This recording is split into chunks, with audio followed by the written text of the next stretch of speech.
Alors, j'ai commencé le roller derby il y a quelques années parce que j'ai vu des affiches de recrutement. En fait, tous les ans, on a des campagnes de recrutement, donc on met des affiches partout. C'est comme ça que j'ai découvert. Par curiosité, je suis venu, j'avais jamais patiné avant et j'ai vu ce sport qui est assez complexe à arbitrer et ça m'a donné envie de le faire. Et surtout qu'en fait, il n'y a pas d'équipe de garçons sur Amiens.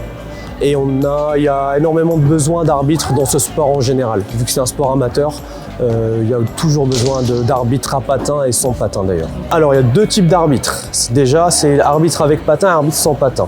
Les arbitres sans patin gèrent tout ce qui... C'est vraiment les petites fourmis dont l'ombre qu'on ne voit pas, mais c'est grâce à eux que le match peut se dérouler.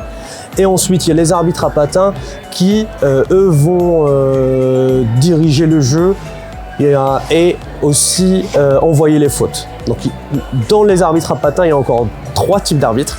Alors, il y a ceux qui vont diriger le jeu, qui vont définir le pack, et les fautes de pack, c'est les fautes de positionnement, on va dire.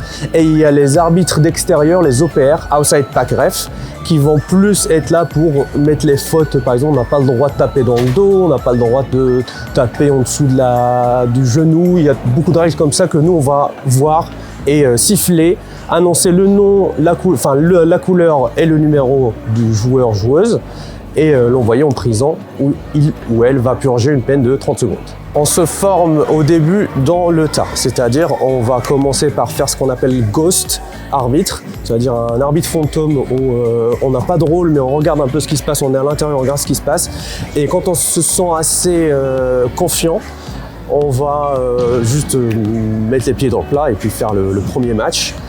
Ensuite, on a des formations pour devenir arbitre officiel de la WFTDA. On essaye de faire tous les rôles jusqu'à trouver celui qui nous plaît, mais quand on trouve celui qui nous plaît, c'est vrai que la formation est différente. Parfois, on peut se concentrer sur un certain côté des règles et on n'a pas nécessairement besoin de connaître toutes les règles. Alors, il faut vraiment s'intéresser à l'histoire du roller derby et du mouvement qui a fait la création de ce sport est un mouvement féministe. Et s'est transformé avec les années en mouvement vraiment inclusif, c'est-à-dire on accueille tout le monde, peu importe le sexe, les orientations sexuelles. Tout le monde est accepté dans ce sport. Et vu que c'est un sport américain, quand il a traversé les océans, on a gardé la notation, la langue anglaise.